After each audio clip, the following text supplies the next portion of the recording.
Night game of the week sponsored by Jeep. We're talking Palisades at Ashbrook, and this was the first ever meeting between these two programs, both looking to build on the success they saw in 2025, starting 2026 with a tough opener in Gastonia. Now the Green Wave and Pumas somehow staying dry as a bone on the field after the storms cleared through earlier in the evening.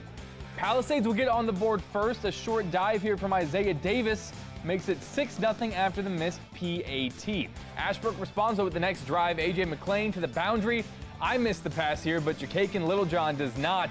He gets loose up the sideline, puts the Green Wave ahead 7-6. Second quarter now. Palisades finding the end zone again. This time it's Jamari Glover pounding from the right side and in. Pumas go for two, don't get it, so it's 12-7. Very next play, Ashbrook gets a touchdown called back. Then the play after that, they find pay dirt again. Zaire Dixon leaves the Pumas in his dust. One man to beat, and he beats him handily. Green Wave back ahead, 13-12. But Palisades takes the lead before halftime and adds on in the second half. Cole Huff calls his own number here, and the Pumas up 28-13. They're feeling it now. Then the dagger in the fourth quarter.